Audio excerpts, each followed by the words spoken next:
Hello everyone and welcome to day one action here at the 2019 Beaver State Fling. We've got the FPO coverage starting now. Getting straight to the round two action, Paige Pierce here lacing her drive on one, would settle with the par. It wasn't until hole three she got hot. It's a tight gap that you have to like carry an anhyzer on. So I got myself up there a ways, but I hit a late tree and it kind of kicked me down left side about circle two's edge or so.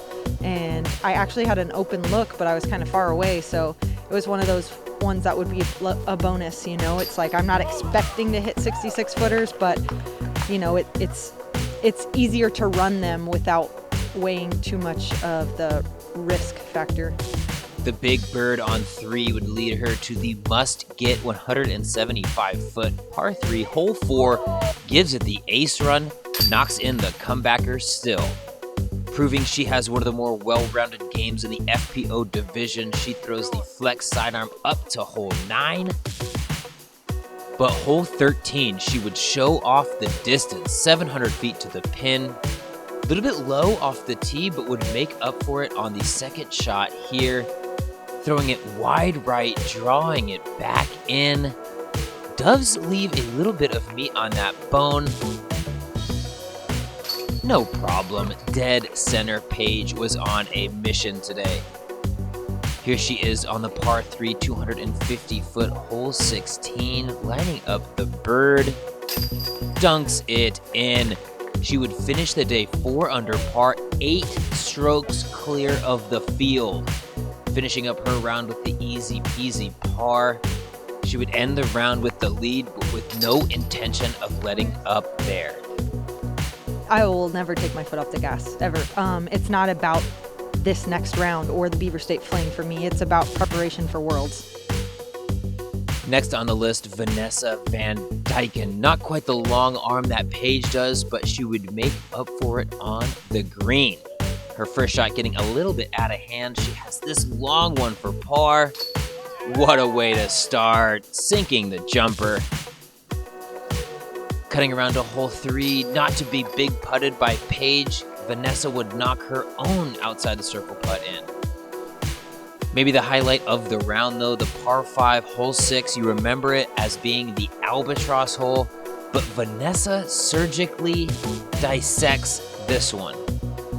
Leaving herself off to the left side after 2, she would throw the flex up the middle and jam the jumper. Vanessa leading the field in outside the circle putts. Another one here on hole 9, drops it in, off the top band, in the basket. Zoe giving it up for her competitor. Cutting all the way over to hole 16, we saw Paige just birdie it. This one 250 feet, a little bit of a hyzer, a lot of bit of a birdie. FPO lead card giving it up to each other as they finish the round. Vanessa not with that big sidearm game, but does play that smooth up the middle backhand. Another smooth putter approach, and she is going to be feet from the basket.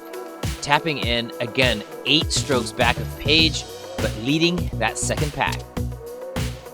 Katrina Allen now looking to chase down Paige after her first round lead. Unfortunately, it wasn't going to be on hole 1, though she does get her second shot on hole 2 all the way to the green. Nice, easy 3.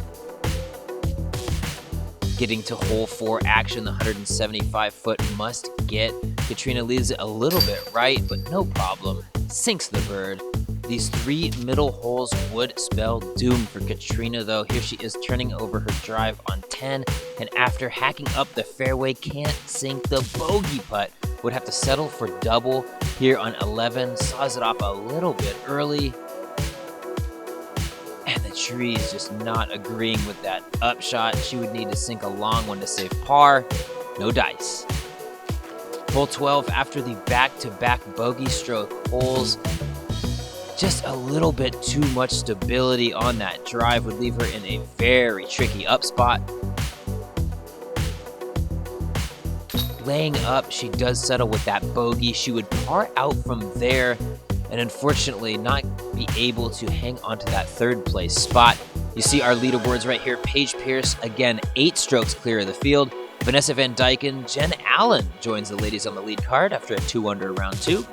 Katrina Allen rounds out that lead card. Paige Pierce, Maria Oliva, and others make up the rest of the top 10. Thank you again to all of our media producers this weekend, Jomez Pro, the Disc Golf Guy, and Central Coast Disc Golf, getting you all the content all weekend long.